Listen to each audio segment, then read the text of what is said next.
Bom dia a todos. Meu nome é Cíntia Gonçalves Sena. Eu estou no segundo semestre do mestrado em produção vegetal, sobre a orientação da professora Maria do Céu na área de fruticultura. O tema do meu seminário é a importância e desafios da agricultura familiar no Brasil. E o porquê que eu escolhi esse tema? Muito tem se falado sobre agricultura no geral, mas pouco se fala sobre a agricultura familiar. E algumas pessoas nem sabem que a maioria do alimento que chega na mesa delas é oriundo da agricultura familiar.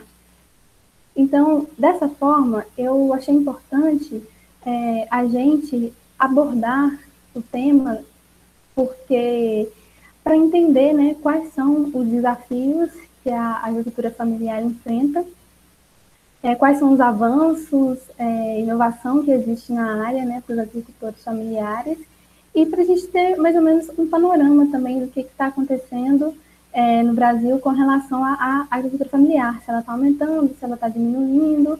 Então, acredito que vai ser um tema que vai nos fazer pensar bastante sobre. Então, a agricultura familiar, ela passou a ser estudada aqui no Brasil em meados da década de 1990. E, nesse mesmo tempo, alguns países desenvolvidos já estavam estudando sobre a agricultura familiar. Então, alguns órgãos, como a FAO, que é a Organização das Nações Unidas para a Alimentação e a Agricultura, em conjunto com o INCRA, que é o Instituto Nacional de Colonização e Reforma Agrária, eles decidiram estudar quais são as premissas da agricultura familiar, em que ela se baseia. Então, eles passaram a pensar em como fazer para que o agricultor familiar ele consiga melhorar a renda dele, né, no campo, como que ele faz para poder ter um conjunto familiar mais estável. Então, todos esses questionamentos começaram a ser feitos nessa época, de como enriquecer, né, os produtores familiares para que eles consigam ter condições de vida. Mas, naquela época, a agricultura familiar ela possuía várias definições. A primeira dela é a agricultura de subsistência. E o que é a agricultura de subsistência? É aquela que o agricultor ele planta e ele vai colher, mas para o próprio consumo. Então, naquela época, não se pensava que a agricultura familiar ela pudesse ser uma agricultura que pudesse servir a todos. Apenas uma coisa familiar mesmo, para a família. Outra definição também é que era uma agricultura de pequena produção, ou seja, se eles produziam para si mesmos, não tinha por que eles plantarem em escala, então tinha essa visão de que eles se implantavam em pequenas produções só para subsistência mesmo. E também a definição de pobreza rural, porque naquela época todo mundo que morava, né, em comunidades rurais, trabalhava em comunidades rurais, era tido como pessoas pobres, que recebiam metade do salário mínimo. E naquela época o salário mínimo era o salário era muito baixo, então se ele recebia metade era realmente muito baixo. Então, a agricultura familiar, por um bom tempo, ela teve essas definições que não fazia muito jus ao que ela realmente representava de fato. Então, através de trabalhos de Guaziori e Cardim, nas décadas de 2000, foi que passou a pensar na agricultura como parte do desenvolvimento do país, né, como uma parte muito importante do desenvolvimento. Então, a gente pensa que a agricultura familiar ela é tida como a principal atividade econômica em muitas regiões, e de fato sim, porque muitas das regiões, e a gente vai ver mais para frente, elas sobrevivem, né, através da produção familiar, e é preciso garantir acesso ao crédito, a condições e recursos tecnológicos para o manejo, não, para a produção e o manejo sustentável de seus estabelecimentos. E não só isso, como também conseguir comercializar os produtos que a agricultura familiar ela fornece. Então, além de fornecer essas condições, também tem que fornecer um mercado para que ela consiga escoar a produção. Como eu disse anteriormente, muito se falava na definição da agricultura familiar. Porém, aos poucos, foi chegando a algumas definições que o que o produtor familiar ele precisa ter para ser considerado um produtor familiar. Então, segundo a Lei Federal 11.326, do artigo 3, foram colocados 4 incisos, no qual o primeiro deles, para a pessoa ser um agricultor familiar, ele não poderia possuir área maior que 4 módulos fiscais. E o que são os módulos fiscais? Os módulos fiscais, eles são uma unidade de medida de terra e que cada município tem o seu módulo fiscal específico. Por um exemplo, aqui em Diamantina, o módulo fiscal daqui de Diamantina é 40, né? Então, um módulo fiscal equivale a 40 hectares. Então, se a gente for fazer um cálculo aqui em Diamantina, para o produtor familiar ser considerado um agricultor familiar, ele precisa ter até 150 hectares, que dividindo pelo número de módulos fiscais da região, que é 40, vai dar em torno de 3,75, que é o número de módulos fiscais. E o máximo de módulos fiscais que pode ter um agricultor familiar é 4. Então, beleza. Então, aí ele vai estar dentro das condições que são impostas. Outra condição também que é imposta para a agricultura familiar é que a mão de obra tem que ser advinda da família. Então, não dá para, tipo assim, contratar pessoas de carteira assinada de modo assalariado. Tem que ser a mão de obra familiar. Outro ponto é ter o menor percentual da renda ser obtida das atividades econômicas do estabelecimento. Ou seja, a renda que o agricultor familiar vai adquirir, ela tem que vir daquela atividade rural. Então, não pode vir de outras atividades realizadas em cidade, não. Tem que ser no seu estabelecimento e da atividade rural. E outro ponto, né, quarto inciso, é que dirige seu estabelecimento ou empreendimento com a sua família. Ou seja, como eu disse anteriormente, não dá para você chamar outra pessoa para vir dirigir para você. Você mesmo, junto com a sua família, que tem que dirigir esse estabelecimento rural. Mas outros ramos também são beneficiados com essa lei. O primeiro deles são os silvicultores. Os silvicultores, para ser beneficiado também da lei, ele precisa cumprir os 4 incisos que eu disse anteriormente, e ele também precisa fazer o manejo sustentável também, tanto da mata nativa, que ele vai replantar, ou da mata exótica. Então, ele tem que trabalhar de maneira sustentável. Os extrativistas, eles também são beneficiados com a lei, e eles também têm que, na verdade, eles têm que cumprir 3 dos 4 incisos, né? Eles não precisam dos módulos fiscais, então eles têm que cumprir os 3 últimos incisos, e ele tem que prezar também o extrativismo sem degradação, né? E não entra, né, nesse benefício, não entra nem os garimpeiros e nem os faiscadores, né? Que são aqueles que são garimpeiros, mas que buscam ouro. Então, esses não entram na lei. Também tem os pescadores, que eles também vão entrar na lei, e eles precisam também cumprir todos os incisos. E também tem que praticar a pesca artesanal, então não pode ser uma pesca também que gere perturbação da fauna. Então, tem que ser uma pesca consciente. E tem que cumprir todos os incisos, como eu falei, simultaneamente.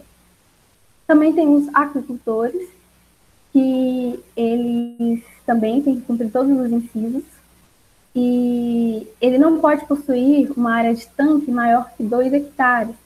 Então, isso é uma premissa para ele fazer parte da lei. Também temos o empreendedor rural, que ele tem que exercer atividade no meio rural para fazer parte, para ser beneficiado também com essa lei. E também as comunidades remanescentes de quilombos rurais. Eles também são beneficiados pela lei. Os indígenas e alguns refugiados da reforma agrária, alguns também são beneficiados, mas tem umas exceções. Então, dessa forma, qual que é o panorama que a gente pode ter da agricultura familiar, agora que a gente sabe mais ou menos o que é uma agricultura familiar, o que ele precisa ter? Então, qual que é o panorama, né? A agricultura familiar, ela já representa mais de 50% da alimentação no Brasil. 90% da base econômica dos municípios brasileiros advém da agricultura familiar.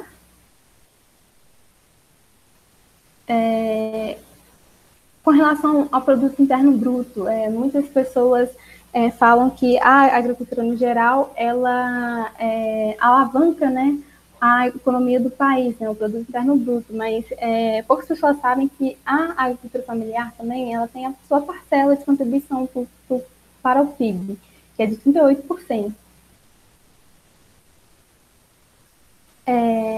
A agricultura familiar também representa 40% da população economicamente ativa do país e cerca de 4,4 milhões de unidades produtivas no país. Ou seja, a agricultura familiar ela está bastante presente e ela contribui bastante, né, para a economia do país. Nessa tabela aqui a gente pode observar que a agricultura familiar ela ocupa o 8º lugar no ranking de faturamento anual na produção de alimentos, né? Então, se a gente parar para pensar, só a agricultura familiar, se não existisse a agricultura no geral, ela já estaria sendo bastante forte no país. E a agricultura no geral, ela está em 5º lugar, mas o que eu quero mostrar com essa tabela é que se a gente tivesse só a agricultura familiar, ela também estaria entre as melhores, digamos assim, estaria entre as melhores em termos de produção de alimentos, não é? E ela representa 77% dos estabelecimentos rurais.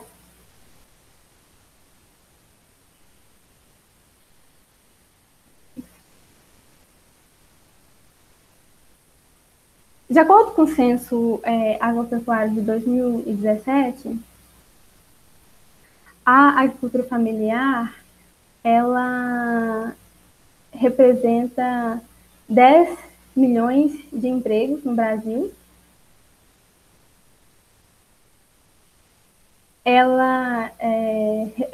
A área total dos estabelecimentos agropecuários representa 23%, o que dá mais ou menos uma área de 80 hectares. A maior porcentagem de agricultores são homens, né, chegando a 81%, e as mulheres com 19% na agricultura familiar. E 5% deles completaram o ensino superior.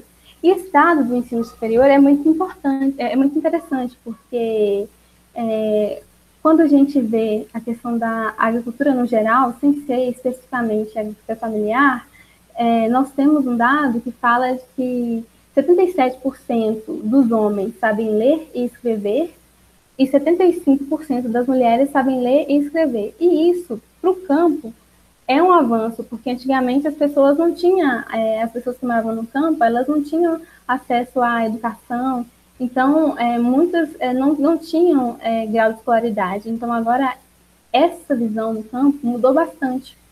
Então, é um ponto muito importante a gente avaliar. Esse gráfico aqui, ele mostra a distribuição percentual de produtores nos estabelecimentos de agricultura segundo as classes de idade. Então, a gente tem aqui o total e a gente tem também a agricultura familiar, especificadamente. Então, a gente consegue observar que a agricultura familiar, né, junto também com a agricultura total, a idade dos agricultores familiares, ele está entre 45 a 65 anos. Então, essa é a faixa etária das pessoas que estão mexendo no campo, né, com mais ênfase. Agora, outro dado interessante também que eu vou passar para vocês é a questão da participação da agricultura familiar no valor total da produção. E eu vou falar para cada região do país. A primeira, então, é a região norte. A região norte, ela possui alguns estados que eles se destacam um pouco mais na agricultura familiar, como é o caso aqui do Amazonas, do Amapá e do Acre, que eles se destacam mais na questão da participação da produção da agricultura familiar. E a média desse estado equivale a 43% da região. Então, o estado do norte, ele tem uma fatia muito grande da produção familiar no Brasil. Então, ela também se destaca em produzir alguns produtos, como é o caso da mandioca, e também que é mais ou menos 90%, o arroz também, que é uns 59%, e ele também produz as frutas que é comum da região, porém faz parte da economia invisível, que é o cupuaçu,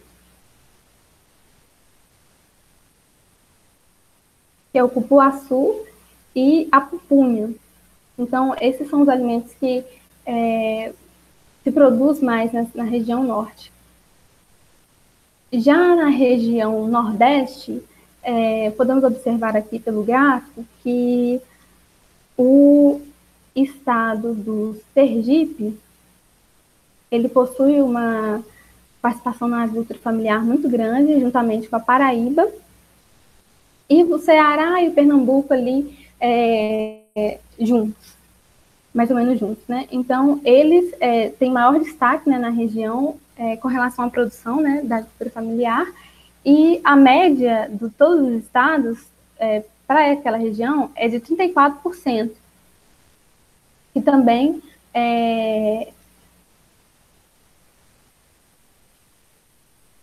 é uma boa fatia, né, da agricultura familiar naquela região, na região do Nordeste. E no Nordeste, eles produzem bastante leite de cabra, tem a cafeicultura também bastante presente, né? É a produção de milho e a produção também de suínos. Já na região Sudeste, os estados que mais se destacam é o Rio de Janeiro e o Espírito Santo. Sendo que a média de todos os estados para a região do Sudeste é de 29% da produção da região, onde se destacam as produções de milho, de mandioca também, de leite de vaca, e também a cafeicultura. Então, são produções que são bastante fortes nessa região. Já na região sul, podemos observar aqui que o estado que mais se destaca é a Santa Catarina. E a média de todas as regiões, né, para o sul, é de 38%. E na região sul, eles têm bastante cultivo de fumo, que é uma das culturas que são produzidas, né, na agricultura familiar. Produção de algodão também é bastante forte na agricultura familiar. a avicultura e a suinocultura. E a participação aqui da região centro-oeste, a gente pode observar que o Distrito Federal ele se destaca na produção do Estado e que a média, a média do Estado é de 9%. É de 9%. E as culturas, né, que mais se destacam nessa região são as hortaliças, as frutas. Eles também têm destaque também para o mel, para a produção de mel. Porém, a região do Centro-Oeste ainda precisa intensificar um pouco a agricultura familiar, que se a gente observar esse gráfico, este mapa aqui, a gente observa que na região do Centro-Oeste tem poucos estabelecimentos classificados como agricultura familiar. E a gente já observa que no Norte a agricultura familiar é bem mais, digamos assim, bem mais eficiente, acima de 80%, não é?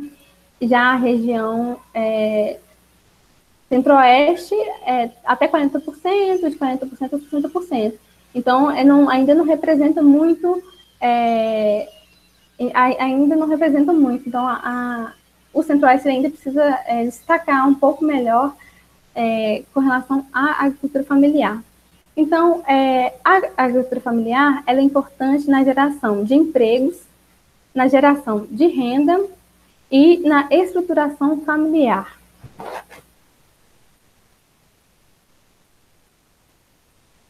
Então, no início, em meados de 1980 e 1990, o êxodo rural era bastante intensificado. As pessoas elas saíam do meio rural para ir para a cidade em busca de melhorias, né? Nessa época, o êxodo rural se intensificou bastante. Porém, ao longo do tempo, esse êxodo rural ele vem diminuindo. Ele ainda não acabou, ainda é um problema, mas ele vem diminuindo. E por que ele vem diminuindo? Por causa da qualidade de vida no campo, que vem aumentando, né? A melhoria da qualidade de vida no campo, e a questão também da possibilidade de se produzir em qualidade e quantidade.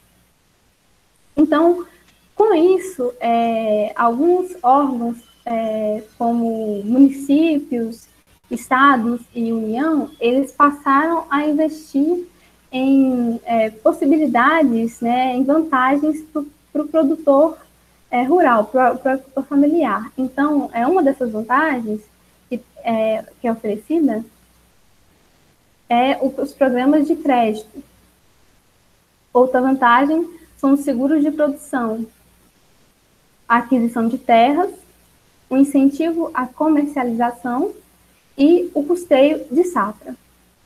Então, por que eu estou falando isso? Porque, a seguir, eu vou explicar um pouquinho dos principais programas que existem para incentivar a agricultura familiar. E o primeiro deles, e que com certeza a maioria já ouviu falar, é o PRONAF, que é o Programa Nacional de Fortalecimento da Agricultura Familiar. O que é o PRONAF? Ele é uma linha de crédito que fornece financiamento para os agricultores, tanto coletivo quanto individual, e esse financiamento ele é de acordo com o perfil de cada agricultor, e esse financiamento ele tem as mais baixas taxas de juros e também as mais baixas taxas de inadimplência. Então, o que permite com que o agricultor ele consiga pagar com baixas taxas de juros e um método interessante para o agricultor conseguir custear a sua produção. E o PRONAF, ele foi desenvolvido pelo Ministério do Desenvolvimento Agrário. E para o produtor familiar, para ele conseguir ter acesso a esse programa, ao PRONAF, ele precisa fazer a sua declaração de aptidão ao PRONAF, que é a DAP. A DAP, ela é como se fosse um certificado, né, no caso, uma declaração, que alega que aquele produtor rural, aquele agricultor familiar, ele está apto para poder conseguir o financiamento de crédito. Então, todo produtor familiar que quiser ter acesso a financiamentos e outros programas do governo, ele precisa tirar a DAP. O PRONAF, ele foi um marco histórico na intervenção do Estado e da agricultura brasileira. Por quê? Porque, anteriormente, os agricultores familiares, eles ficavam um pouco à mercê das linhas de crédito, de todo o benefício que o governo fornecia naquela época para a agricultura. Então, a agricultura familiar, ela ficava um pouco de lado. Então, a partir de um dado momento, os agricultores familiares, eles passaram a reivindicar os seus direitos e, com isso, eles passaram a ter mais acesso a créditos, a tecnologias. Então, eles precisavam disso para conseguir demonstrar que eles estão presentes e que eles também precisam ser atendidos. Algumas linhas de atuação aqui do PRONAF, né?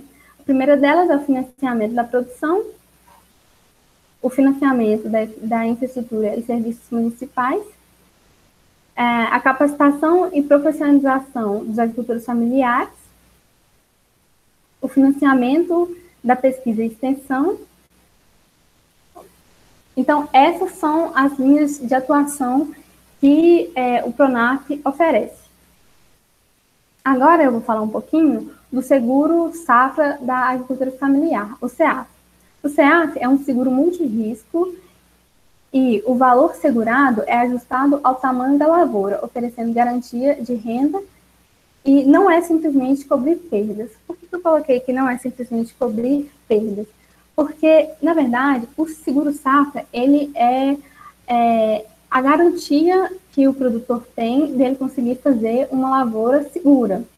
Então, ele dá essa possibilidade do produtor rural ele conseguir fazer essa lavoura segura. Porém, para que ele consiga ter acesso a esse seguro safra, ele precisa ter um planejamento, ele precisa ser aquele agricultor familiar que ele tem todo o planejamento da sua produção e que ele precisa seguir à risca todas as medidas de precauções que podem ser usadas no momento para prevenir a perda. Porém, se acontecer a perda, ele pode recorrer ao seguro safra. E tem outra modalidade também, que é o garantia safra. Porém, o garantia safra, ele é diferente do seguro safra. O garantia safra, ele garante, ele dá garantia para produtores de baixa renda e que estão situados em áreas de risco, mais voltada lá para o semiárido, por exemplo. Então, ele segura pessoas que têm baixa renda e que estão em áreas de risco. Esse é o garantia safra. Agora, o seguro safra, ele é voltado para a agricultura familiar, para o agricultor familiar, e ele garante cobrir as perdas que ocorreu por alguma eventualidade, por exemplo, clima, chuvas intensas, alagamento, então seca, então ele vai cobrir essas questões, né? Que é diferente do garantia safra. Outro programa do governo é o Programa de Garantia de Preços para a Agricultura Familiar. Ele concede desconto automático para os agricultores familiares e os produtores estão amparados quanto aos preços no mercado estiverem abaixo do preço de garantia do programa. O que isso quer dizer?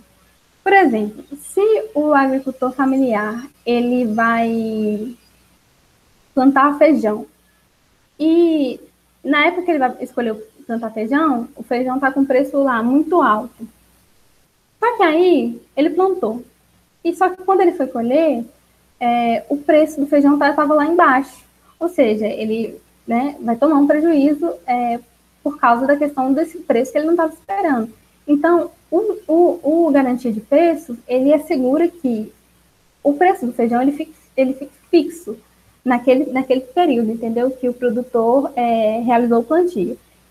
Mas vale lembrar que essa garantia de preços, ela não é para todos os produtos, e normalmente o governo ele lança quais os produtos que vão ter essa garantia de preço e em quais estados também, porque também não são em todos. Então, normalmente, o governo lança para as pessoas já ficarem sabendo qual dos produtos que vai ter essa garantia na safra, caso ocorra uma baixa de preço muito grande. Outro programa também do governo é a Assistência Técnica e Extensão Rural, que é o ATER. Ele ajuda, né, com que o produtor rural ele consiga melhorar a renda e a qualidade de vida através de comunicação, conhecimento e tecnologias. Ou seja, é a assistência técnica normal que vai até o agricultor familiar e ajuda ele a ter um melhor planejamento, né, da sua produção e através de comunicar, explicar, mostrar para ele novas tecnologias. Então, é mais voltado para esse sentido. Outro programa também bastante comum que a gente tem é o Programa de Aquisição de Alimentos, o PAA, que ele, em parceria com estados e municípios e também em parceria com a Companhia Nacional de Abastecimento, a CONAB, ele tem alguns objetivos. O primeiro deles é promover o acesso à alimentação e incentivar a agricultura familiar. De que forma?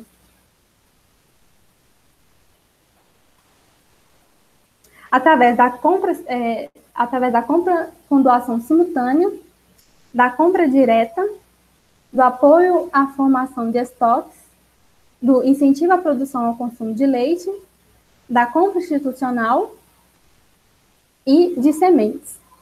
Então, explicar um pouquinho o que acontece aqui. O PAA, o governo, ele fala para o produtor que ele pode realizar, né, o plantio dele em alguma dessas modalidades e que no final do plantio o governo ele se compromete em pagar, no caso ele compra na mão do produtor os produtos, né, e sem licitação. E depois que o governo ele comprou esses produtos na mão do produtor, ele vai pegar e vai repassar esses produtos para alguns órgãos, que pode ser os asilos, a APAE, também pode ser orfanatos, casa-lar, todos esses órgãos que precisam de incentivo, de alimento, roupa. Então, o governo faz isso com o alimento. E com isso, ele incentiva o produtor a plantar e também melhora a alimentação nesses órgãos.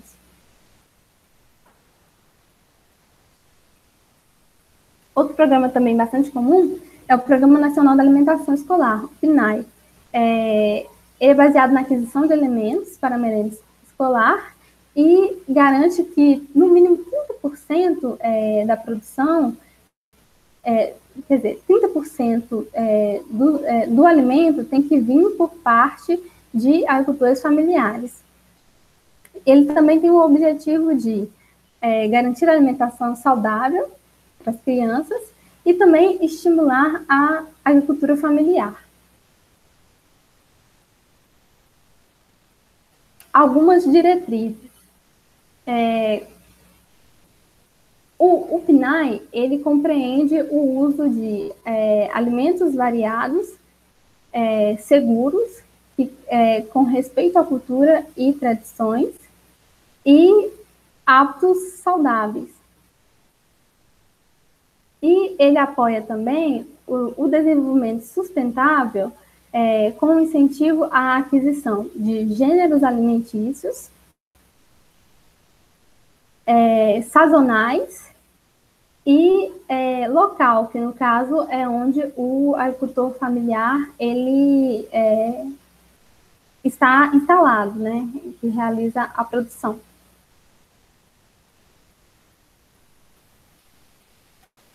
Com isso, agora nós vamos falar um pouquinho sobre as novidades e as tendências para a agricultura familiar. Todas as tendências para a agricultura familiar hoje em dia estão voltadas para a tecnologia. E ela é importante porque por que a tecnologia para o agricultor familiar ele é importante? É importante não só para atrair os jovens de novo ao campo, como também possibilitar com que a produção do agricultor familiar ela seja mais intensificada. E para isso é essencial desenvolver equipamentos com alta tecnologia. Nesse sentido, como levar a inovação tecnológica para o agricultor familiar? Então, quais poderiam ser as estratégias? Conhecer a realidade e a dificuldade dos agricultores. Ou seja, não adianta você chegar para o agricultor familiar impor ele condições que não tá na realidade dele. Então, o técnico ou o engenheiro agrônomo tem que chegar lá e, primeiramente, ele tem que conhecer a realidade do agricultor e entender o que pode e o que não pode ser feito de acordo com aquela situação. E também, o que é importante? A pesquisa, o ensino e a extensão. E por que esses três pilares eles são muito importantes?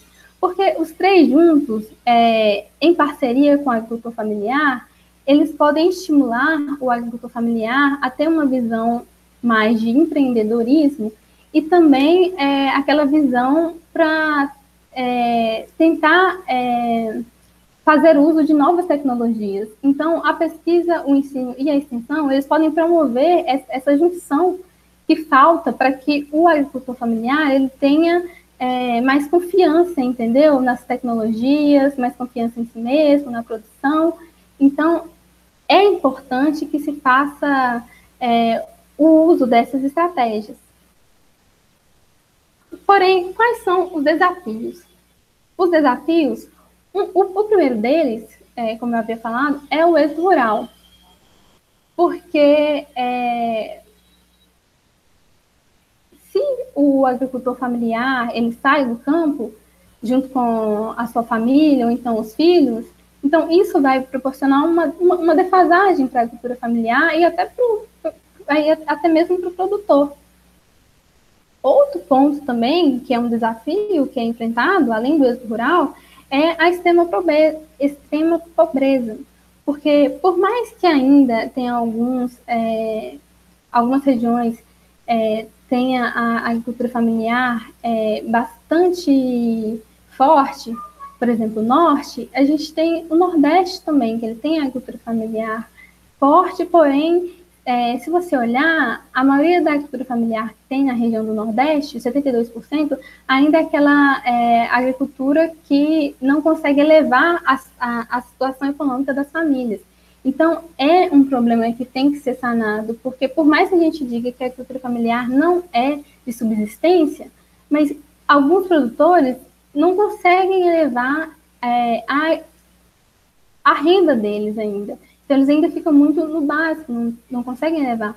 Então, esse também é um desafio que tem que ser corrigido. Mas como a gente pode mudar essas perspectivas? A gente pode mudar através de políticas públicas, através de estratégias para negociar a compra de insumos. E quando eu falo nessas estratégias para negociar a compra de insumos, eu falo também na questão de cooperativas e associações, que nesse momento também é bastante importante para o agricultor familiar. Se ele tem a possibilidade de criar uma associação ou alguma cooperativa, ele consegue negociar a compra de insumos, e não só a compra de insumos, como também ele consegue garantir que o produto que ele está gerando consiga chegar no mercado e consiga ser comercializado. Então, às vezes, essas estratégias, elas fazem com que exista, de fato, a comercialização do alimento, né, por parte do agricultor familiar. E também a questão dos recursos para a pesquisa, porque sem recursos para pesquisa, fica realmente inviável, né, fazer tudo aquilo que eu falei, conhecer a realidade do agricultor familiar e depois chegar junto ao agricultor familiar e tentar propor estratégias. Então, a pesquisa ela precisa ser incentivada nessa questão. Mas hoje em dia já existem alguns métodos, e um deles é o slow food, que é um termo que vem sendo bastante usado. O que é esse slow food? Ele preza pela artesanalidade da produção, pelo simples. Ele também está bastante ligado à questão gastronômica. Por exemplo, a questão sensorial. O consumidor ele vai querer, vamos supor, se tem um agricultor familiar produzindo vinho, ele vai querer ir lá conhecer, degustar. Então, tem bastante essa questão do consumidor com a parte mais apegada da agricultura familiar. Então, esse termo slow food, ele veio para tentar agregar esse valor à agricultura familiar. E ele tem três missões, que é o limpo, o justo e o bom. Então, ele preza isso para o agricultor familiar. Tem que ser o preço justo, que é, no caso, o comércio justo, né? O fair trade. Então, o slow food, justamente com fair trade, eles podem trazer uma nova realidade para o agricultor familiar, com que ele possa... o consumidor pode chegar no agricultor familiar, ver o alimento, comprar diretamente no consumidor. Por exemplo, restaurantes, né, que podem ir diretamente no consumidor e fazer o negócio e tá buscando, sempre, sabe, sempre prezando por essas minúcias, que é muito importante e é um mercado que está crescendo muito, esse mercado de slow food. Com isso, quais são os benefícios que a tecnologia pode trazer para a agricultura familiar? A possibilidade de tornar sua produção viável e capaz de trazer retorno econômico, desmitificar a herança histórica, que é aquela que eu falei, que o agricultor familiar é tido como um agricultor da miséria, que não consegue sair do lugar, da extrema pobreza, subsistência. Então, tirar essa carga histórica pesada e tentar entender que agora a agricultura familiar não é mais isso, embora eu tenha em algumas regiões, ainda seja assim, mas esse é o objetivo, alavancar a agricultura familiar, porque a agricultura familiar ela também preza pelo sustentável.